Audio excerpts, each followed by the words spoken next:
Welcome to the U-Turn Podcast. This is the place to connect to who you truly are. We're bringing PhDs, experts, and leaders to help you elevate your mindset in your work life and in your love life so that you can see things differently and truly love your world. I'm Ashley Stahl. I'm a career expert, author, and TEDx speechwriter and booker, and I'm excited to bring you in to this week's episode.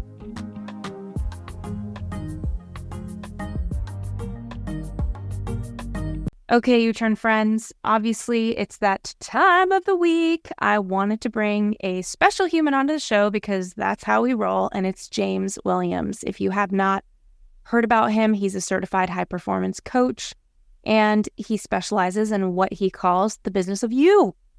He's worked with so many successful businesswomen all over the world, including his credible wife, Emily, who we'll have on the show, and she and him are all about creating a successful and thriving life from the inside out.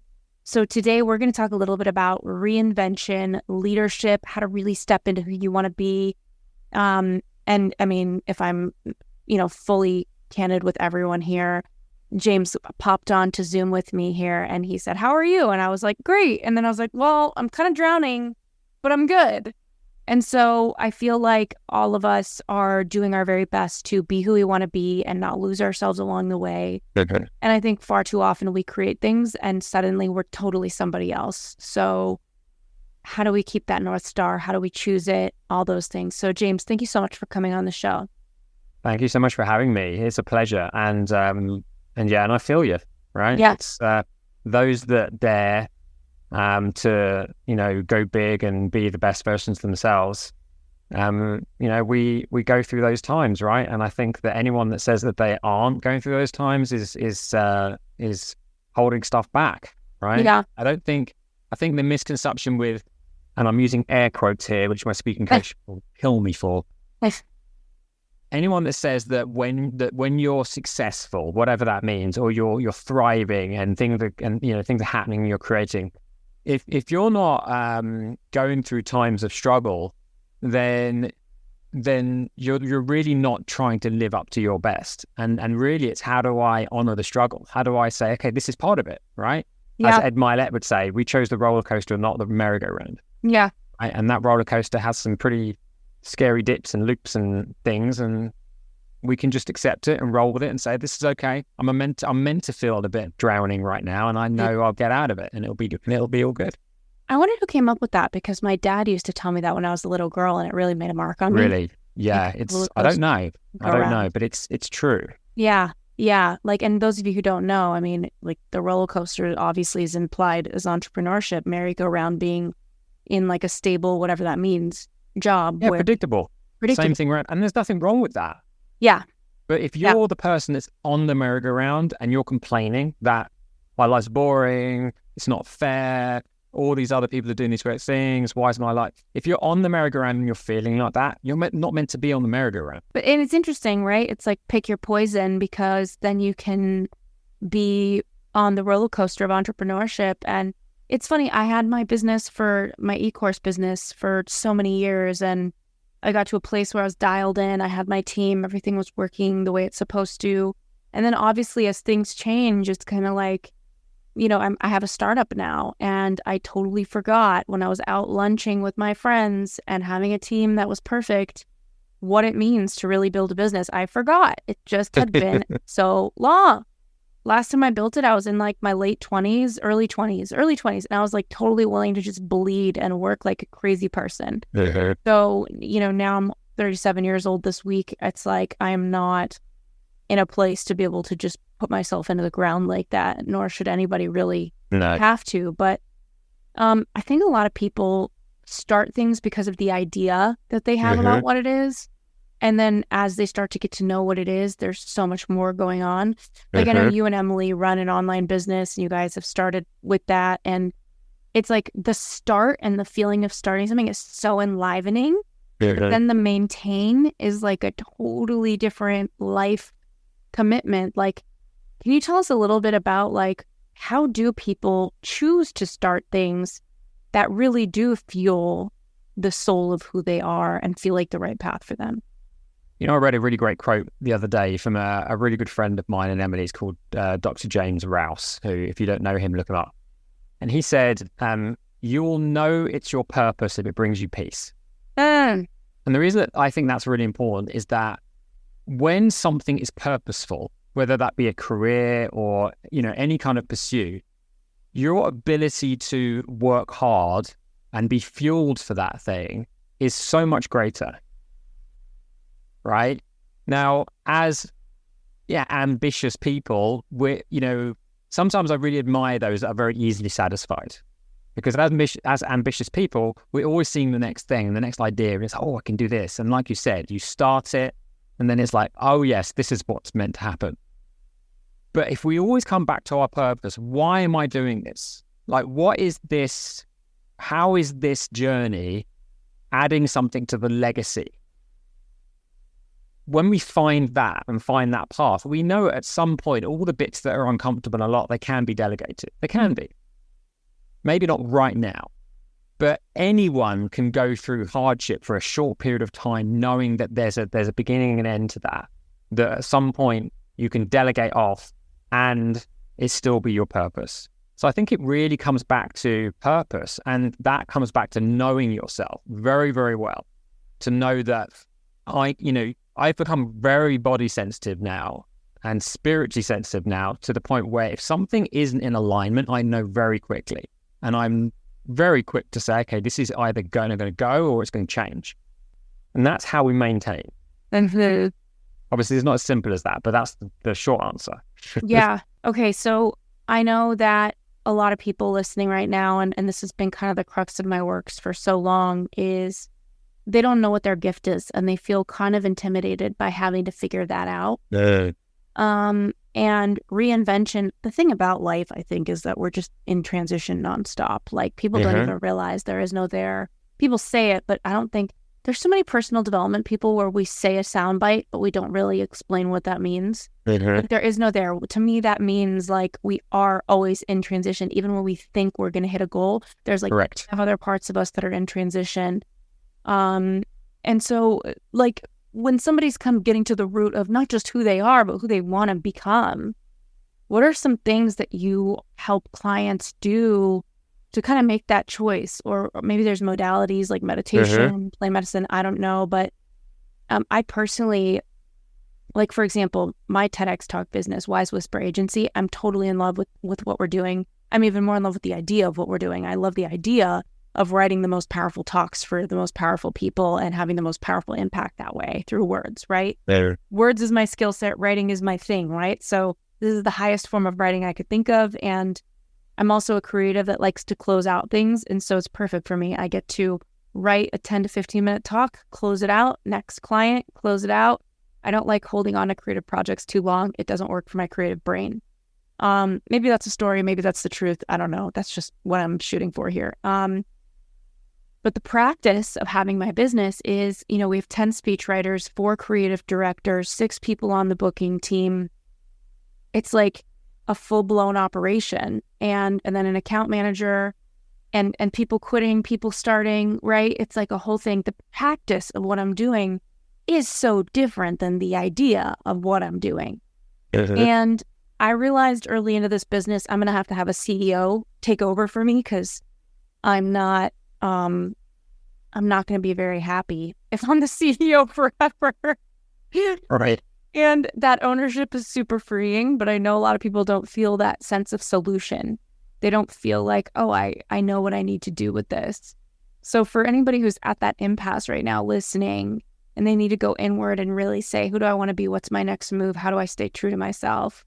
What are some tactical things that you recommend that they do to kind of get more connected? Sure. Well, I call this seasons, right? So I feel like through our life, we have many seasons, right? Yeah. What is very important, now I'm a data guy, right? I love data because I like information that can be used. If it's all just thoughts and ideas and fluff, I can't use that in my next season, right? Yeah. So the first thing I do is kind of some of the stuff we've been talking about already. We really need to get to know who you are. And I'll run you through the idea of the business of you and how that works, because even in your TED Talk, you talked about the importance of doing a self-audit, right? And that's kind of what the business review is. So in any business, we have roles. Yeah. And so the idea of the business review is to come up with a structure that during each season, we are managing the team that is the business review, and we're gaining data, right? So that even during that season, we're aiming to improve, or we're aiming to get closer to the truest expression of our purpose and who we are and how we're doing it. So that when the next season comes, we're more prepared to do that even better and better and better. So by the time the last season comes, you know, we get it pretty good. We do it pretty well, right? We're never going to be perfect. We're never going to be there. And it really starts with, I think, the most important role in anyone's business of them, or in anyone's business, is what I call the non-judgmental observer. Right. This role is very important because one of the reasons it's very hard for people to look at themselves, especially what they have done wrong or what their weaknesses are, it can feel like a judgment. It can feel like, oh, I started this thing and I don't want to do it because it feels hard. Or I don't like managing people, but I'm supposed to manage people. And we get all these judgments and harsh opinions. So we either don't want to look at it, or we look at it with a negative view. If the non-judgmental observer is looking at it and is just speaking facts, we'll say, okay, what am I doing right now that is serving me and how I feel and how productive I am and how much the world is getting to see the best version of me? What are those things? And you write them down. Mm-hmm. I know we could do this career specific or life specific. And then you have to answer the opposite question, which is, well, what are some of the things I'm doing that, if I'm honest, aren't serving me? Maybe they're distraction techniques. Maybe they're behaviors, right? Maybe my mood isn't always consistent and I take it out on other people and it's because of X, Y, and Z. And we really need to use that self-audit to come up with as much information as possible that we can use. And ultimately what it comes down to then is you realize there's a ton of habits, behaviors, experiences, people that do not need to be in your life. And, you know, I first experienced this when I left 12 years in TV. I worked in TV for 12 years. Wow. When I left that career, I got rid of maybe 80% of everything. Parts of me, people, areas of my life experiences. I got rid of 80% of it because that's how much I didn't need to do what I'm doing now. And my core belief is that even without all the other roles, which we might not have time to go into all of them, that observer is going to give you a lot of information, if you're brave enough to go there, about how much energy you're putting into things that has no ROI at all. And a lot of them are up here. That's where I'd start. That's what you're sharing is so interesting because, like, I feel like when my plate has a lot of space on it, it's hard for me to notice where I'm like being overly lenient to who has space in my life. And I mean that in the most kind way possible, because it's not like people don't deserve space in anybody's life. It's just we're not all fits for each other. And that's just a fact. And it's been interesting. My plate is so full right now. I'm working about 50 to 70 hours a week because I'm hiring team to like replace myself in so many areas. And I just can't get it done fast enough. It's been like this for like 8 months. And I plan on cutting my work week in half, you know, but I'm not there yet. And the stress of that has made it crystal clear for me to need to cut time elsewhere, right? And it's been so interesting for me to be in conversations with people and realize like, oh, you're great, but I just don't think I want to be friends. And it's not that you don't deserve my friendship or I don't deserve yours. It's just this isn't doing something for me. And it's almost like in business, we can feel like, let's say the person listening right now, they're in corporate. We can feel who is making the environment lighter, not just because of their mood or their energy, but because they're doing lifts, they're grabbing work off of plates. We live in a world where so many people will tell you what the problem is or why something can't get done versus the person that's like, let me go figure it out. It's such a rare, special person, but we all feel that person in the work environment, right? And I feel that as an entrepreneur, I can feel when we hire somebody and I feel things coming off of me versus something about that person feels like more is coming back onto me.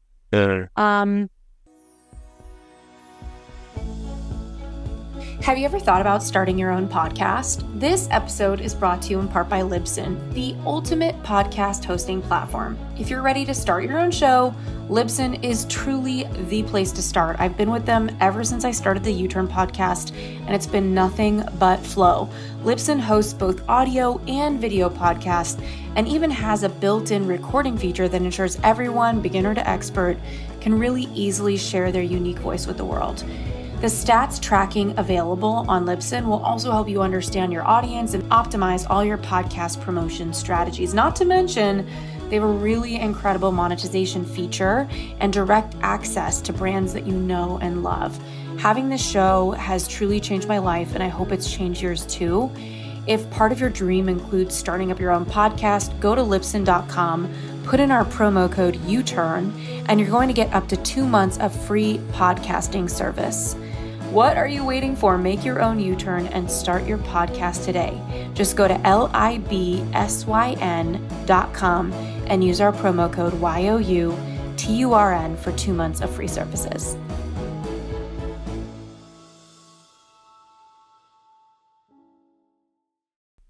And so it's been really, really eye-opening for me to reimagine how I spend my time with friends. And when I get more honest with myself, it's like, oh, wow, there's only like 3 or 4 people in LA that I really love that really feel like my energy is lightening with them. And everybody else I enjoy, but I need a lightener at this time, in the season. And my standards have changed. So for people who maybe are listening to us now and they're like, oh, wow, like if I get really honest, this isn't so great. But where do you suggest that they begin reimagining their life, So one of the concepts I use with my clients is called the 3 rooms. It's kind of a meditation practice that I came up to help myself because, growing up, I was a very creative kid. And so my brain was all over the place. It's just a million miles an hour, lucid dreaming every night, sleepwalking. So I had to come up with something to really master the past, the present, and the future so that I could find agency and find focus and not make those rooms wrong, okay? Yes. And so the way it works is you've got the past habitual library, everything I've ever done all the way up to 2 seconds ago, and the future creative workshop, everything I want to do and the things in there and the present. And the reason these are rooms, and the reason this is an important conversation for what we're talking about now, is that especially when I'm in a season like you are, where I'm at this point of a new venture that is not quite where I know it can be, and it's overwhelming. If I know the truth, which is that there is no negative emotion in the present moment, there just isn't. Anything negative or overwhelming is in another room. It's either based on something that did happen or based on something that could happen, but it's not in this room. And so by mastering the ability to shut those doors and be in the present room, I get peace. So from a performance perspective, sitting in peace, real peace, even for 5 minutes, has a massive impact on my nervous system and on my ability to go back to the task at hand and do a really good job. There's a great strategy that I use called Pomodoro Technique. You've probably heard of the Pomodoro Technique, right? Same kind of thing. And for those of you who don't know what that is, it's delegating a short period of time, maybe 20 minutes to work, and then you have to take a section of time off. And the idea is that when you're working, you're optimal, you're at your best, and you don't wait for that to dissipate before you take a break. You finish when you're still at your best, you take a break, you refuel mentally, physically, spiritually, emotionally, then you go back to it. This means that because you're working at your most optimal when you're working, you can actually get more done in less time, make less mistakes, so on and so forth. So when we're in a place where things are overwhelming and you're trying to figure out yourself, you're trying to figure out your future, it's really important to understand you can't make decisions about anything when you're in that stressed state, right? The Navy SEALs had a saying, which is you can't make decisions in the darkness, which means that when you're in a fight or flight stress state, the decisions aren't going to be great. So when you're feeling like that, get in that room, in that present room, and shut those doors to the past and the future. And if anyone wants this, it's a free, you can go to my website or it's on YouTube. I'll make sure that Ashley sends you the link. It's free. It's just a meditation. You shut those doors and just for a minute, give yourself permission to be completely disconnected to anything else other than this moment, knowing that you're going to recalibrate and then come back to it and just take it a day at a time. You know, big leaps are made from many, many, you know, small movements. And so, you know, if you're very ambitious and you take on a lot, as you do as well, Ashley, you're a superstar. I mean, the amount of things you've created. And it's great that you're vulnerable enough to say that you feel this way too, because I think that's something that isn't done enough. Just because you're successful doesn't mean you're this person who's always happy and not stressed. Oh my God. We all get stressed. Yeah. Yeah. Right? And we all need help, and we all need to speak it out, all of us. So even if you're at the very beginning, you're not going to escape that in, you know, a few years when you're successful. It's going to be there. And that's okay. And know that in the present moment, you can avoid any pain. A couple things that come up is just like around the word leadership. Like, I love that you have all this experience in like peak performance and leadership, because one thing that I've been wondering over and over again is I'm like, what does it mean to be a good leader? Like, we are expected to be, you know, the caliber of clients coming in for TEDx talks written and booked. It's like, we have a couple historic figures that are like some of the biggest figures, families we've learned about in history in elementary school that were writing their families' TEDx talks. And it's like, I'm writing for these people and I'm thinking, how do I do this? Like, I want to be likable, but I need to have boundaries, because if they creep on scope and they ask for things that I didn't agree to in my contract, I need to protect my team. I need to push back. My speechwriters, how do I give them honest feedback and not sugarcoat it, because I really need them to get what I'm saying? And then how do I check my ego at the door and not think that I'm the one that knows best either? And then how do I pay everybody, but the business needs to be able to afford to exist? Like, the amount of things that we need to learn. I would say usually my resting state is pretty sunny. Do you know Sam Skelly, by the way, James? Are you friends with Sam? I know Sam. Yeah. Not that well. Okay. So her and I are really good friends, and I don't know why she just came up for me. She's just a very sunny person. Her resting state is like pretty freaking happy. Mine too. I think that's what we connect on. We're both around 95% sunny, and then 5% the clouds come in, just like any human has, right? I feel like lately, no matter how much I love what I'm doing, I'm probably 80% sunny, which is like pretty good. It doesn't mean 1 out of 5 days a week I'm like cloudy and sad, but I would say there's like 1 or 2 hours of the day that are stressful, and then the rest is really exciting and great. And I'm really feeling it. So looking at my normal resting state and looking at the struggle to be who I want to be and to figure out who that is and how to show up.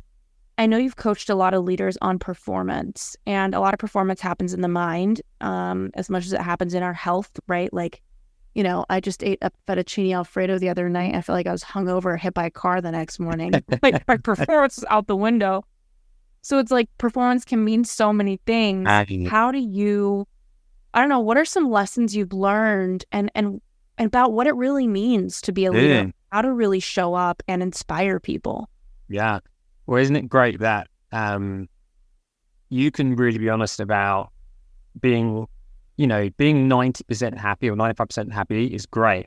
And that even though the stats are still good, it's a bit like your Aura ring, right? You're used to having a certain score. And even if it's still good, if it's not you, you feel it. That tells me that you're really self-aware, which is one great, attribute of a great leader, is being self-aware. But everything you just said, all the things you listed off, how do I do this? How do I do that? All of those roles, you also play in the business of you. A great leader can only lead others as well as they lead themselves, right? Somebody who shows up and is more of a dictator and a micromanager, that's going on inside their heads for themselves. 100%, right? So if you know how to show up and be honest with yourself without ego and say, Ashley, if you're honest today, you went into this situation, you didn't think about the people in the room, you went into this situation still thinking about that problem that happened earlier on and ended up taking out on the team. If you can be that honest with yourself, then and lead yourself into observing in a non-judgmental way your behaviors, your actions, your choices, then that just translates to how you then go into the world. Like great leaders are great internal leaders, right? They're examples. It's less about what they do or what they say and more about how they show up. Yeah. And that's definitely what I've seen to be true. Great leaders don't really need to say much. Yeah. They just need to be, they need to be very much in integrity, and they need to understand what that means. And a team describing a great leader will describe just that. They'll be like, this guy or this woman, they're consistent. Right? You can trust that you can trust who's going to show up that day. You can trust that they're going to give you the right kind of support. That even if they don't quite believe or understand why you're making these choices, at least they're going to be that non-judgmental observer and be curious and say, "I wonder." I'm curious as to why you've made that choice before I judge it as good or bad. Right? They're with others the way they are with themselves. That's why they're happier people with higher bandwidth. And it's why great leaders also have great relationships. Because when they're not with their team and they're with, say, their wife or their husband or their daughter or their son, they're there. Right? They're present because they're not scared of, oh, what might I miss if I'm not thinking about work? So that's in one of those doors, right? They can use those doors very efficiently. And so leadership is, if you ask me, leadership is a state of the way you express, the way you lead yourself. I love that, and I feel like that's something I'm still honing and growing. Especially, you shared a lot about presence. I think the question kind of becomes like, what's keeping us from presence? Like, if presence is so important, why can't we just do it? Really? And I know that that's about having control over your attention. And a lot of your attention is controlled by fear. Like if you're afraid of something, you're going to go pay attention to something. I've never really talked like this. This is just thoughts that I'm having from what you're saying. But, when it comes to fear, I think there's so many of us that are living with it. And it's just a matter of where it sits in the house, right? Like, is it right next to us? Is it in our ear? Where's our little fear frenemy hanging out? How do you manage your own fear, and how do you help clients really tackle it? Because one thing, I've come up with is it's called the truth test, where if I'm afraid of something, I'm like, should I allow myself to be afraid of this? Is this a feedback thing? Like in my business, like for example, the booking team, we have pretty much 100% success, and we've gotten more than 1,200 people booked on stage for TEDx. So, at the beginning, I was like, can they really book the client? Like, that's so scary, right? Like, what if we write these talks and they can't get them booked, and then I have to refund all these people? That's horrible, right? But then I had to do a truth test. Like, I really talked to my booking team that I brought in-house and said, how many times have you not been able to book someone? Tell me the scenario about that person. Like, yeah, they're pretty much at 100% success. But it's like the fear is in me of like, can I fulfill on this? Can I give people what I'm promising? And having to fact check that. I know that that's a term in dialectical behavioral therapy, fact checking the facts. So I don't know, what are some tools that you've given people to help them regulate their fear? Because I know that's probably a huge energy that keeps you from leadership. Yeah, huge. Well, fear, I'm a big advocate for perspective and simplification. I think perspective is everything, right? You could live the exact same life you're living now and feel completely different about it. Yeah. Because if that wasn't true, it would mean that your life is so unique, no one else on the whole planet has got anything like your life, which we know is not true, right? So perspective is everything. And also, honestly, I don't think fear is a bad thing at all. Fear is a human emotion. Why would we deny a human emotion? But perspective on that fear is big, and where we sit in it. And so there are actually four main fears, right? Within performance studies, there are four main fears. Tell us. Yes. Right. So the first one is, let me just make sure I don't miss these actually. But the four main ones, the first one is fear of ruin. And that's not like failure. That's fear of like something that I do is going to result in the absolute ruin of my life. Everything will be lost. And unredeemable, I know right? that fear Ruin. so well. Yeah. That's a genuine fear. It's that Yeah. that you will be responsible for making a decision that collapses your universe, right? And that extreme. That's one, really important tip.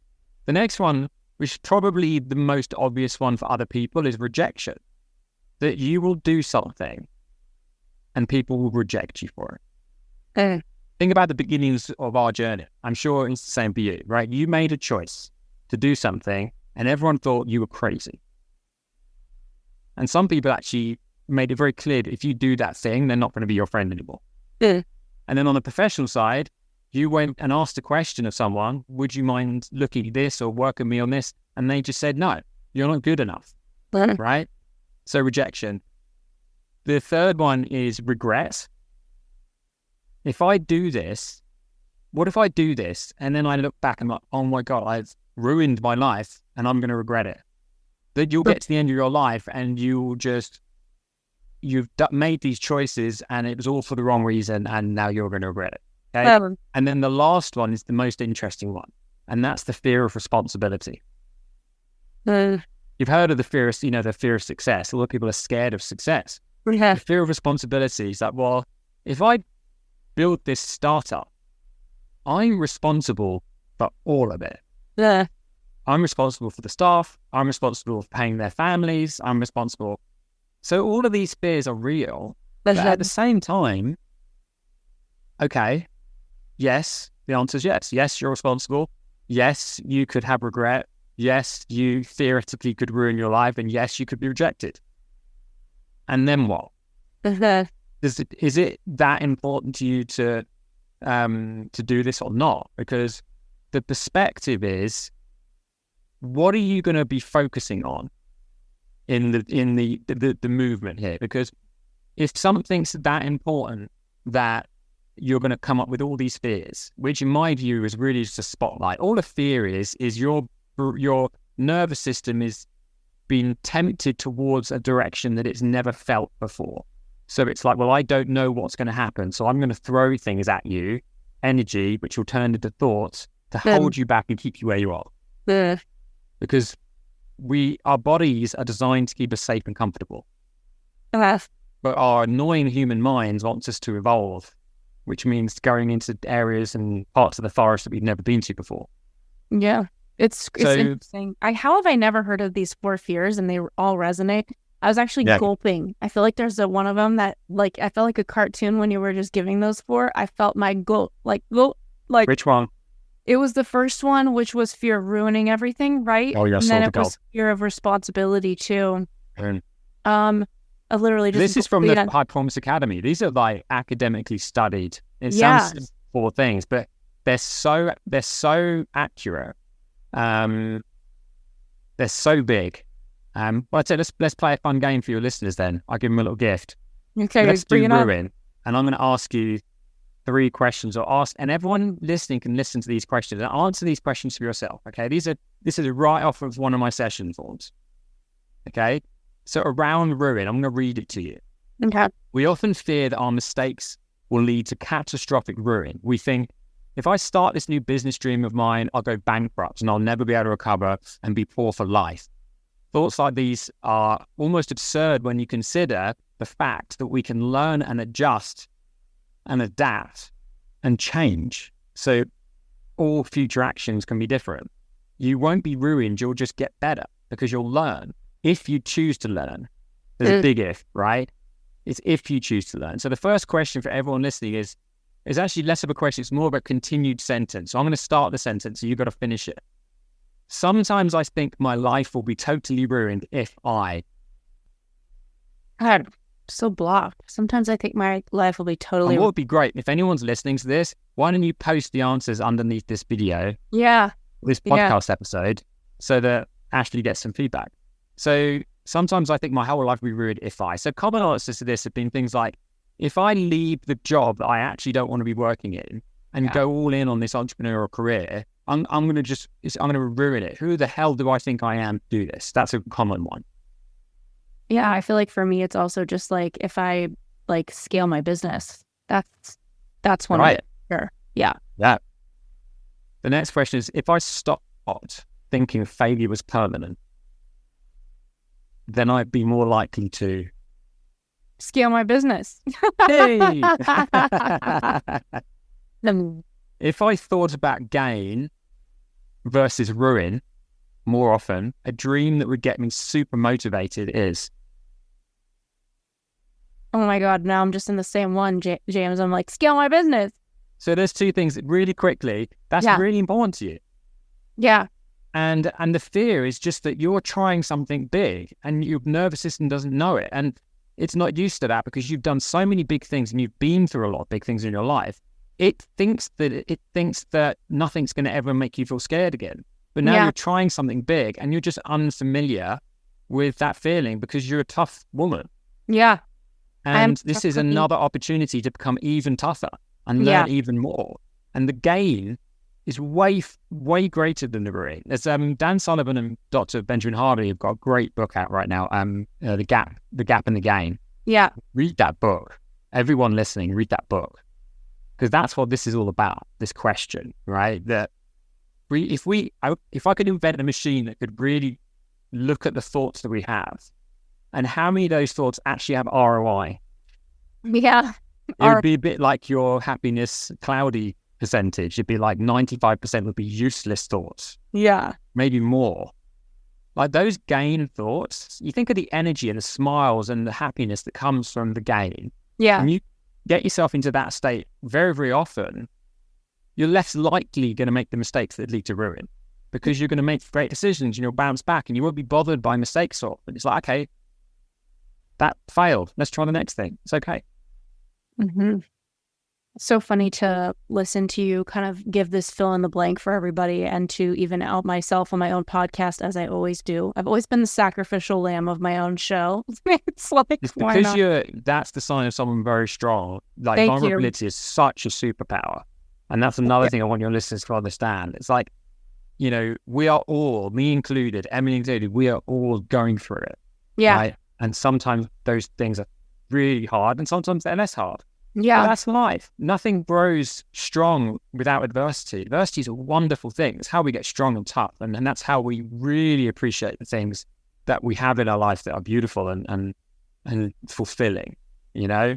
It's so true. I'm writing a speech right now for one of our TEDx clients. And I was talking in the speech about how, you know, because that's the funny thing about being a speech writing house is that we have all these brilliant people, but then we infuse our own selves into their talk. And so I was infusing my own little 2 cents in somebody's talk about vulnerability and how courageous it is to have hope when you've been let down. Like, think about like people who are dating. It's like if they've been totally sideswiped by somebody, the vulnerability of saying, I have enough hope to keep going and to try again. It's like, it's so much easier to take yourself out of the game to not hope for better. I love those optimists out there that are like, no, but there has to be better for me. I believe that there's better. Yeah. They're just the best and the world needs them so bad. World does need them bad. Yeah. Yeah. Okay. So what have I not asked you about leadership, a self-discovery or reinvention that we should make sure everybody knows before we go? There's one question you could ask me. Well, I'll ask myself out loud. Yeah, let's do it. Why do I believe that putting other people first is selfish? Yes. Give me it. So that core belief started from being the young kid who didn't like school in the way that my sister who thrived academically. School didn't work for me, right? I did terribly in my exams. I was the really intelligent kid who, for some reason, didn't do well in exams. So I got my love and my attention from being nice to people and doing things with people. And, you know, as a young adult, learned very quickly that using other people to feel good about myself, there was 2 things wrong with that. One was that when I'm helping people or being there for people, I'm not giving them my best because I haven't had the opportunity. I'm giving myself the opportunity to become like this. Yes. So they're getting this depleted version, helping them out, right? Which isn't fair on them because A, they're not getting the right help they need, and B, they're being used by me to feel good about myself. Yeah. And so as I've worked with a lot of amazing women, I've worked with guys as well, but I've worked with a lot of amazing women with mum guilt and, lots of guilt around, I should be a better mother or a better wife or a better friend, because those amazing business women out there are very generous with their emotions. Unlike a lot of the guys that I've coached, they just find the emotion less easy to, express. Whereas my wife, I would say to Emily, she's very emotionally generous. And so I learn a lot about the guilt that it's about. Yeah. And, so I would always come at that and I'd say, well, do you think your daughter that you don't want to, you don't want to start off your career with because you want to always be there for your daughter, say? Yeah. I'll say to them, do you think that your daughter needs the best possible mother that she deserves? And I'll be like, of course she does. Okay, so why are you giving her this depleted version of yourself then? Mm-hmm. And then it's like, so if you put yourself first, even for 10 minutes in the morning, before you went and saw your daughter, do you think she'd get a slightly better version of you that day? Do you think that then she would, she'd see a woman and know how to be a woman? Because she's modeling you right now, right? Our kids are modeling us as adults. And if we're self-sacrificing, thinking it's for them, we're teaching the next generation that self-sacrifice and not looking after yourself is somehow honorable. That's why putting yourself first is selfish, because to be of service, you've got to be strong and capable of the unexpected outside of the day-to-day. Doesn't mean only thinking of yourself. It means putting yourself first so that you can be all you can be for those that you love and serve. That's what it is. And that's probably the thing I believe in most in what I do. It's the most important thing. I love that so much. It's been so wonderful to have you on. And I know you'd mentioned like a guide. We'll put that in the show notes. Where can everybody find you and keep learning from you best? So my website is thegrowthedge.com. And I spend most of my time on LinkedIn, and it's James R.S. Williams. That's so good. I'm so jealous that you got The Growth Edge as a domain name. That is so great. Okay, everybody, be free to check James out and all he's doing. I hope me processing all my little fears over here were helpful to you processing your own too. And until next week on the U-Turn Podcast.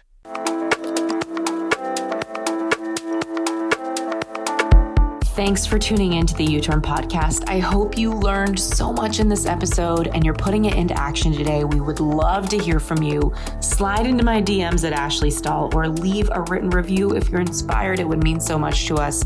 Be sure to subscribe to the show because, as you know, the more subscribers we get, the better the guests we can bring you.